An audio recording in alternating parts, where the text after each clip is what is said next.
En Corée du Nord, où la foi est interdite, une femme trouve une espérance grâce à la radio adventiste. Un différend autour d'un temple hindou se termine par une confrontation armée et des églises se transforment en abris à la frontière entre le Cambodge et la Thaïlande. Un étudiant d'une université adventiste australienne court 250 km en 5 jours pour collecter des fonds pour la lutte contre le cancer. En Europe, une convention rassemble plus de 600 jeunes adventistes en Pologne. Des bénévoles construisent des églises et des maisons pour les missionnaires dans des communautés isolées en Papouasie-Nouvelle-Guinée. Bienvenue sur ANN.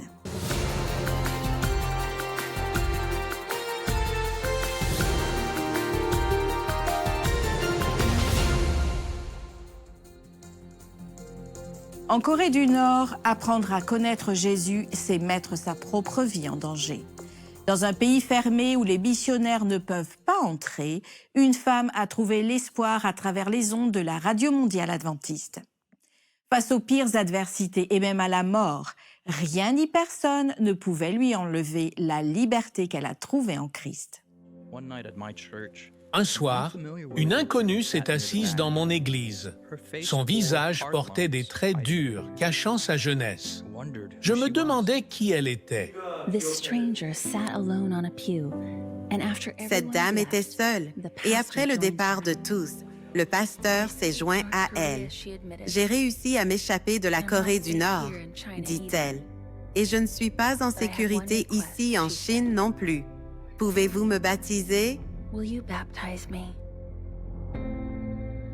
Savez-vous même ce que signifie le baptême? Ai-je demandé.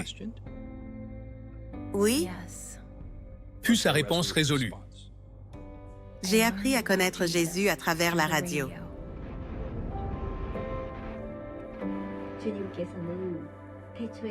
Quand elle était cachée, cette femme avait trouvé une radio et, en la réglant, elle a entendu des bribes de la langue coréenne. C'était la voix de l'espérance depuis la Radio mondiale adventiste. Sa solitude et sa peur ont été transformées en courage et espoir alors qu'elle découvrait celui qui avait tout abandonné et était mort pour son salut. Son désir était de partager ce qu'elle avait appris avec sa famille et ses amis en Corée du Nord. Nous avons étudié la Bible pendant une semaine et elle a absorbé chaque mot. Nous pouvions sentir la présence de l'Esprit Saint.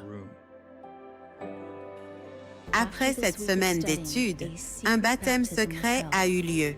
Toutes les portes et fenêtres étaient fermées et tout le monde chantait doucement. Dans une étrange baignoire, cette dame nord-coréenne a été baptisée.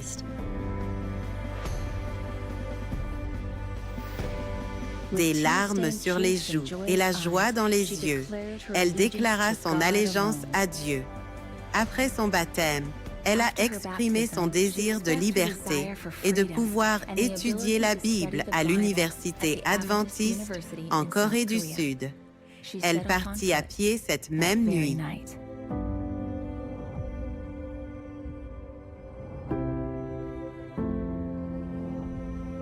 Plus tard, j'ai reçu un appel téléphonique. La voix à l'autre bout du fil a dit à voix basse, « Je suis arrivé à la frontière. Priez pour moi. » Tout ce à quoi je pouvais penser étaient les brins de fil barbelés. Réussira-t-elle à passer? Malheureusement, elle n'a pas réussi à franchir la frontière, mais a été trouvée par des soldats chinois qui l'ont renvoyée dans son pays, où elle a été exécutée. J'ai été attristé de recevoir cette nouvelle. Je ne reverrai jamais ses yeux joyeux. Je me souvenais de ses paroles. Même si je suis capturé, je mourrai avec l'espoir du salut.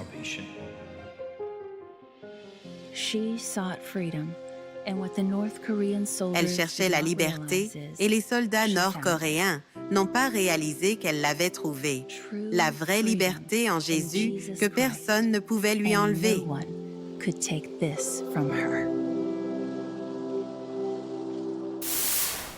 Un temple hindou millénaire situé à la frontière entre le Cambodge et la Thaïlande est de nouveau devenu un centre de tension. Une confrontation armée a contraint des dizaines de milliers de personnes à quitter leur domicile. Les églises adventistes ont ouvert leurs portes pour offrir abri et assistance.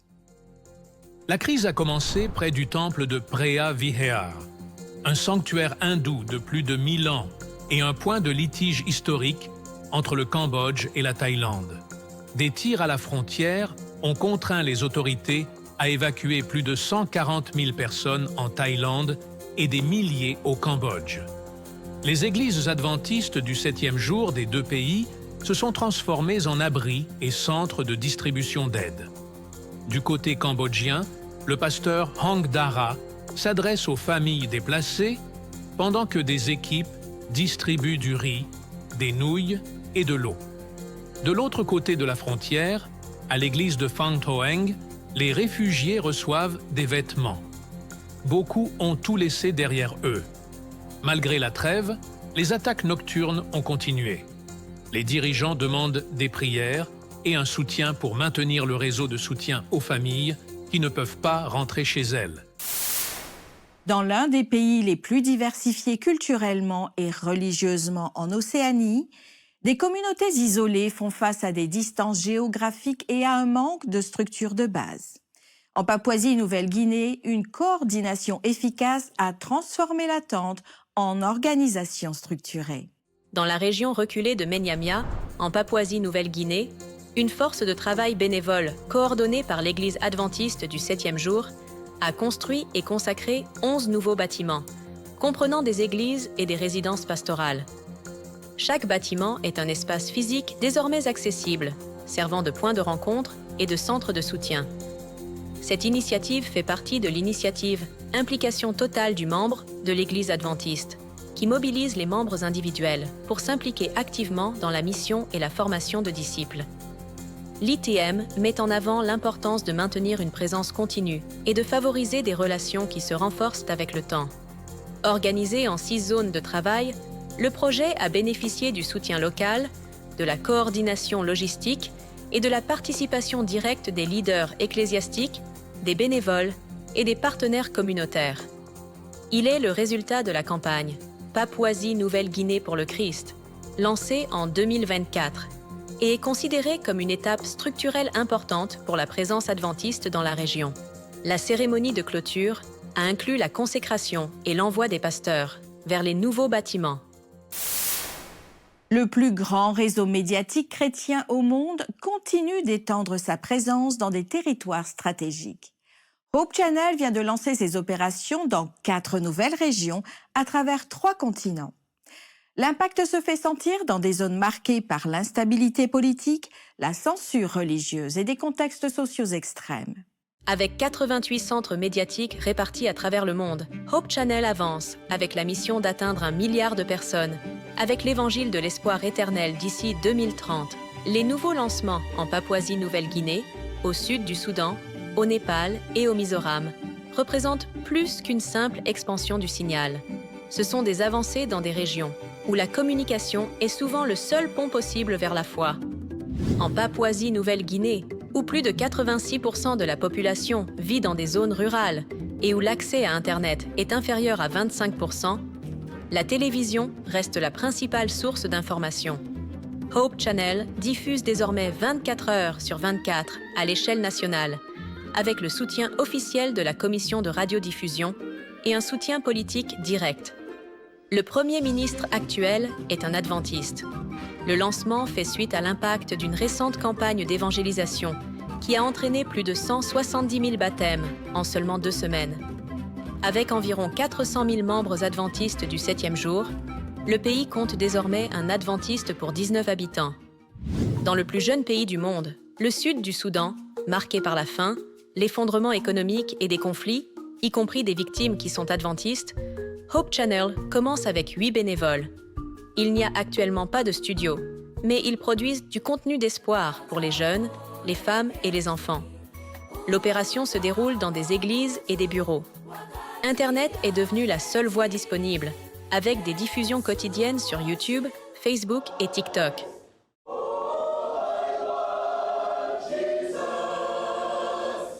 Bien que plus de 60% de la population soit chrétienne, les adventistes sont une extrême minorité.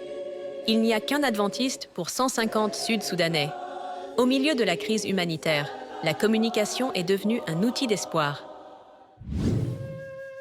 Au Népal, un pays majoritairement hindou, avec une législation qui criminalise la prédication et la conversion, les chrétiens font face à une opposition légale et à des attaques physiques, avec plus de 200 églises détruites depuis 2023. Hope Channel opère là où c'est possible, partageant des témoignages personnels sur les réseaux sociaux, qui sont désormais protégés par la législation. Les jeunes adventistes enregistrent leurs histoires de foi avec des téléphones portables, souvent en plein air ou à la maison. Avec plus de 80% de la population en ligne, les technologies numériques soutiennent la mission. Mais le défi est énorme. Il n'y a qu'un adventiste pour 3200 Népalais. Dans le Mizoram, un État indien où plus de 90% de la population est chrétienne, le scénario est rare et stratégique. Contrairement à d'autres États en Inde, il n'y a pas de loi anti-conversion et la foi chrétienne est intégrée dans la culture locale. Hope Channel diffuse déjà sur les chaînes régionales, Zonet et LPS, et maintient une base de 20 000 adventistes actifs, soit environ 1 pour 250 habitants. L'équipe vise à tripler l'audience sur YouTube et à compléter un studio visuel moderne d'ici la fin de 2025. Ici, la liberté religieuse se transforme en opportunité numérique. Il y a 4 nouveaux points sur la carte, 4 domaines critiques, et une direction pour apporter un contenu biblique, pertinent et rempli d'espoir à ceux qui en ont le plus besoin. L'expansion de Hope Channel montre que, bien que la structure ne puisse pas atteindre chaque endroit, le message de l'Évangile de Christ y parvient toujours. En Australie, un étudiant adventiste du 7e jour de 19 ans a parcouru 250 km en seulement 5 jours. Le marathon caritatif visait à collecter des fonds contre le cancer et découlait d'une histoire personnelle de perte et de dépassement.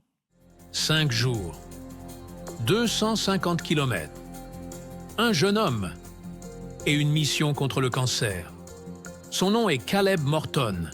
Il a 19 ans et étudie dans une université adventiste sur la côte est de l'Australie. Bonjour, je m'appelle Caleb Morton, j'ai 19 ans, je suis étudiant à l'université Avondale et je suis passionné par la course à pied et Dieu. Caleb dit avoir une passion pour la course et pour Jésus. Le défi a commencé avec la perte de son grand-père à cause du cancer, 2 mois plus tôt. Le chagrin a alimenté un nouveau dessein. Caleb a décidé de courir le Grand Chemin du Nord, un sentier qui traverse des forêts, des montagnes et de petites villes, reliant Sydney, la plus grande ville d'Australie, à Newcastle, un port important dans le Pacifique. Le but ? Collecter 25 000 $ australiens pour financer la recherche sur le cancer. Pour se préparer, Caleb a intensifié son entraînement. Il courait jusqu'à 90 km par semaine, y compris des marathons en sentier et des courses de 50 km. Il a ajusté son régime alimentaire, son endurance et sa concentration. Le jour du grand marathon, environ 50 km étaient parcourus chaque jour. Il se reposait la nuit et recommençait le lendemain matin. En soutien, son père et un groupe d'amis s'occupaient de la nourriture et de la logistique. La campagne en ligne a déjà permis de récolter plus de 14 000 $. Mais pour Caleb, chaque pas vaut plus que tout objectif. Il dit qu'on n'a pas besoin d'être un super-héros pour faire la différence. Il suffit d'agir. Et lorsque le corps n'en peut plus, Caleb dit que c'est sa foi en Dieu qui affermit ses pas. 5 jours, 5 courses, une mission pour la vie, rappelant au monde que l'amour et la solidarité sauvent aussi. Ils ont quitté le Costa Rica et se sont immergés dans une culture totalement différente. Pendant 6 ans, Frank et Diana ont servi en tant que missionnaires au Bangladesh, apportant santé et soins partout où ils allaient. Frank et Diana Artavia ont passé 6 ans en mission en Asie du Sud et dirigé la clinique dentaire adventiste du 7e jour à Dhaka, au Bangladesh. Dans un pays majoritairement musulman, Marqué par des contrastes sociaux et religieux, le couple a utilisé leurs services comme moyen de connexion. Frank travaillait en tant que dentiste et Diana en tant qu'administratrice. Le couple est arrivé en tant que jeune marié et a dû faire face aux défis de la langue, de la culture et de l'adaptation. Diana s'est plongée dans l'apprentissage de l'anglais après des mois de lutte pour communiquer. Au-delà de prodiguer des soins dentaires, ils ont accueilli leurs patients. Ils ont traité des dirigeants locaux, des acteurs et des diplomates, en faisant de la musique, de l'amitié et du respect leur vecteur de lien. Frank résume la mission avec l'idée qu'il ne s'agit pas de doctrine, mais d'amour pratique. Pour lui, les soins doivent être ressentis avant que des mots ne soient non prononcés. De retour au Costa Rica, ils continuent de travailler dans les domaines de la santé, de la musique et de l'éducation, et ils disent être prêts à aller où Dieu et la mission les appellent à nouveau. Parfois, le corps parle, mais nous n'écoutons pas toujours. Ce qui semblait être de l'anxiété chez une jeune femme était en réalité une condition rare et sous-diagnostiquée. Cette histoire, venue de Tampa aux États-Unis, nous rappelle qu'à une époque où beaucoup cherchent des réponses sur Internet ou via l'intelligence artificielle, il reste essentiel de se souvenir que la santé relève d'abord de la médecine. Ariana m'a consultée pour des palpitations, des battements cardiaques rapides et des étourdissements. Nous avons discuté de certains de ces symptômes et les parents avaient mentionné que le pédiatre avait noté qu'elle était hypermobile. L'hypermobilité est un état où des tissus dans vos articulations sont extrêmement élastiques. Je peux faire beaucoup de choses avec mes bras. Nous n'y avons pas vraiment pensé jusqu'à ce qu'un ami qui a aussi cela me parle d'autres symptômes que j'ai ressentis. Mais je pensais que c'était juste dû à l'anxiété. Avoir des nausées, des étourdissements, des maux de tête. Lorsque quelqu'un mentionne quelque chose comme ça, nous ne le prenons pas à la légère car nous pensons que le même tissu qui rend vos articulations très extensibles et flexibles peut faire de même avec votre cœur, ce qui n'est pas très bon. Ainsi, quelque chose de très bénin pourrait devenir très significatif s'il n'est pas surveillé. Elle était très bien informée sur l'hypermobilité. J'avais l'impression que nous bénéficions du meilleur des deux mondes, du point de vue d'une cardiologue, mais aussi d'un point de vue global. Donc, ces étourdissements, vertiges et palpitations cardiaques peuvent être liés à quelque chose appelé le SOT, qui est le syndrome d'orthostatisme postural tachycardie. Le SOT peut être lié à un trouble du tissu conjonctif qui rend les enfants très hypermobiles et flexibles. Ils peuvent avoir un SOT associé à leur hypermobilité. Le docteur Patel est vraiment gentille.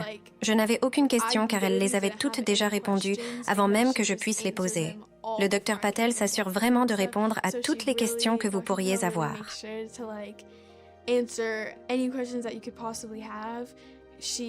Elle a presque la vision de ce que pourrait se demander un parent à l'avance.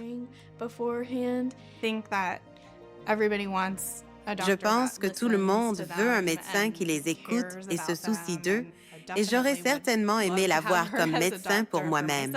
Mais pour ma fille, c'est parfait aussi. Elle était tout ce que j'aurais voulu pour Ariana. Nous continuerons à la suivre alors qu'elle grandit jusqu'à l'âge adulte.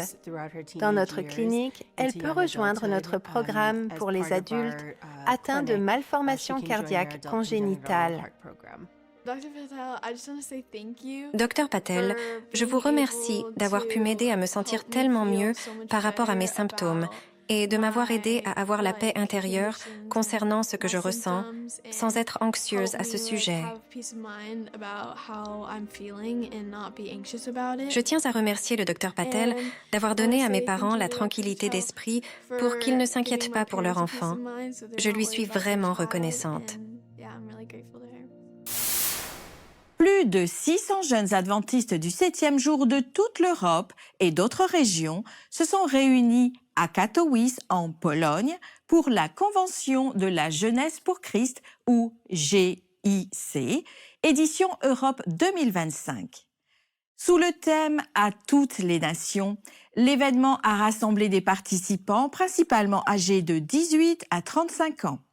Ce fut 5 jours de services, de culte, d'ateliers et d'activités communautaires.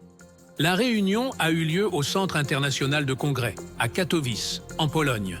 Lors de la séance d'ouverture, Naizon Shitio, président de la Jeunesse pour Christ en Europe, a souligné le défi que représente l'aide aux personnes confrontées à la culpabilité, à la solitude et au désespoir, renforçant ainsi l'appel lancé aux jeunes adventistes pour qu'ils fassent la différence. Nombreux sont ceux qui se noient dans notre monde. Parfois, nous ne pouvons pas le dire car ils sourient sur WhatsApp et dans leurs vidéos Instagram. Mais la réalité est que les gens luttent.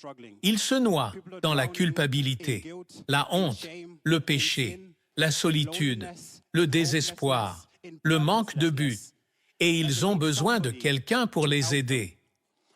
Malheureusement, trop souvent, nous restons là à regarder. Dieu nous a appelés en tant que chrétiens adventistes à faire plus que simplement rester là à regarder.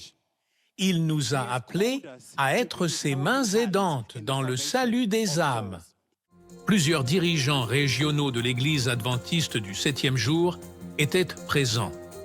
Parmi eux se trouvait Zenon Skorupski, trésorier de l'Église adventiste du 7e jour dans le sud de la Pologne, et Daniel Duda, président de l'Église adventiste du 7e jour dans la région transeuropéenne. La rencontre de la jeunesse pour Christ en Europe était également une réunion d'amis et une occasion de rencontrer de nouvelles personnes. Le programme comprenait également des performances musicales.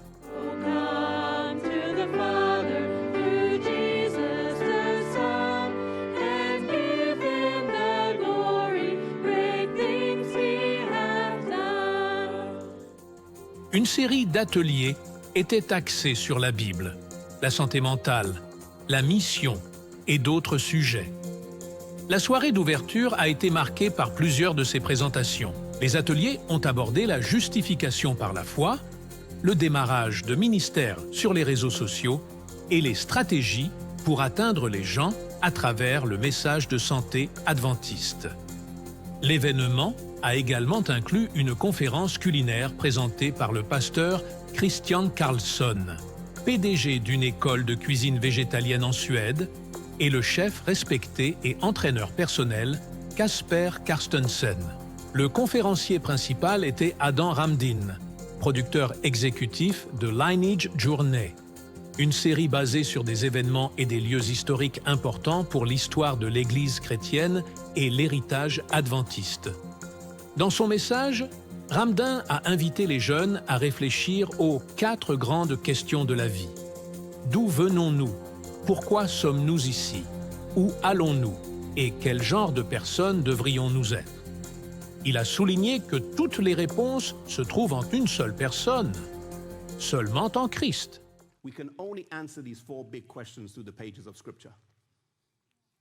Nous ne pouvons répondre à ces 4 grandes questions qu'à travers les Écritures.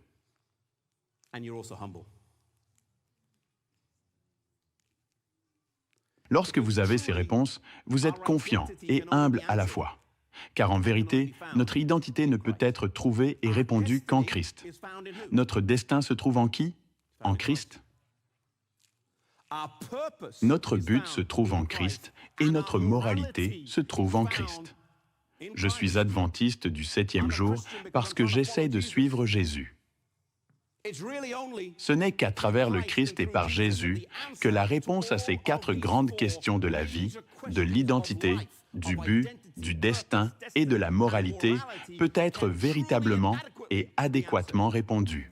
La génération de la jeunesse pour Christ a été créée aux États-Unis en 2002 pour encourager les jeunes à étudier la Bible et à s'engager activement dans la prédication de l'Évangile. Bien qu'elle ne fasse pas partie de la structure officielle de l'Église adventiste du 7e jour, l'organisation est engagée envers son message et ses valeurs. En République dominicaine, l'Église adventiste du 7e jour inaugure le campus moderne dont le nom en français signifie « la cité céleste » qui comprend une église pour 400 personnes et une nouvelle école primaire. Construit avec le soutien des bénévoles internationaux de Maranatha, ce centre sera un pôle d'évangélisation et d'éducation. Des centaines de personnes ont célébré l'inauguration du nouveau bâtiment de l'Église adventiste du 7e jour de la Cité Céleste à Saint-Domingue, la capitale de la République dominicaine. L'événement a marqué la fin de 3 années de travail intense et le début d'une nouvelle phase pour le campus, qui comprend une église spacieuse, une école primaire avec une maternelle et une infrastructure renforcée pour résister aux ouragans. La cérémonie a présenté des performances musicales et la présence d'autorités religieuses et politiques. Le projet est un partenariat entre l'Église adventiste du 7e jour et les bénévoles internationaux de Maranatha, un ministère reconnu pour la construction d'églises, d'écoles et de forages de puits d'eau potable dans le monde entier. Le complexe de la Cité Céleste est nommé en l'honneur de Daryl Hardy, ancien vice-président de la construction chez Maranatha, décédé en 2022 en reconnaissance de son dévouement. Maranatha est fortement implanté en République dominicaine depuis 1992. Don Noble, président de Maranatha, a souligné l'importance du partenariat et du soutien des donateurs et des bénévoles pour le succès du projet. Au Cambodge, un couple porte de profondes cicatrices de la guerre.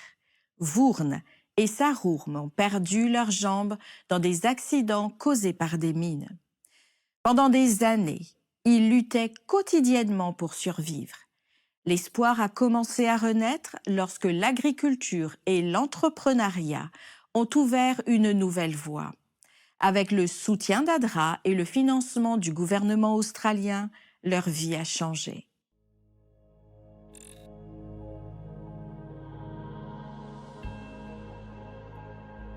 J'ai perdu ma jambe à cause d'une mine. Après cela, ma vie est devenue très difficile. Je m'appelle Sarourm. Je vis au Cambodge. Je cultivais du riz. Et tandis que d'autres pouvaient finir 1 hectare par jour, je peinais pour accomplir 20% de ce qu'ils faisaient. Je gagnais très peu. Je n'avais presque aucun revenu et aucune épargne.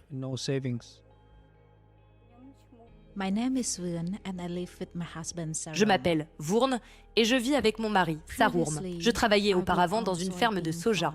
En travaillant là-bas, j'ai marché sur une mine.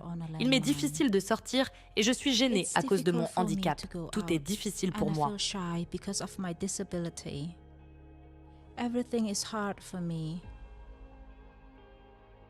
Nous n'avions pas de travail chez nous, alors nous avons quitté le Cambodge pour la Thaïlande. En Thaïlande, nous étions ouvriers du bâtiment jusqu'à ce qu'il n'y ait plus de travail, alors nous sommes revenus ici.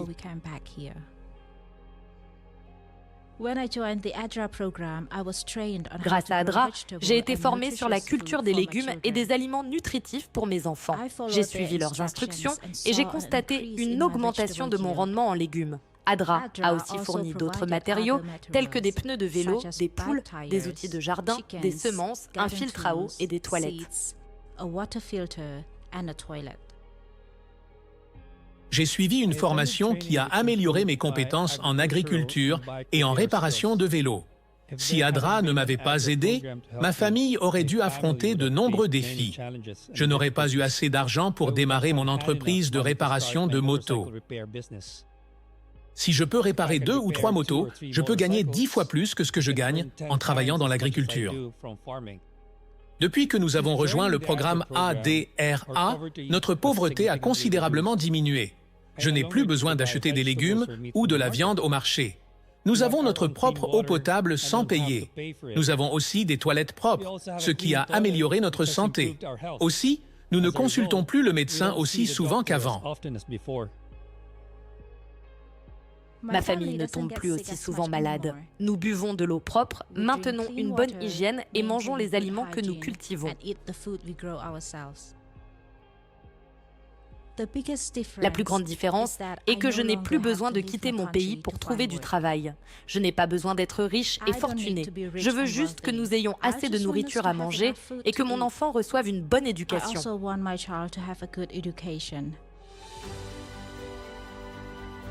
La vie est tellement meilleure maintenant grâce au soutien d'Adra. Ainsi s'achève notre épisode d'ANN de cette semaine relatant la mission adventiste à travers le monde. Pour en savoir plus sur l'Église adventiste, rendez-vous sur adventiste.org et découvrez d'autres sujets d'actualité sur adventiste.news. À la semaine prochaine pour un nouvel épisode d'ANN.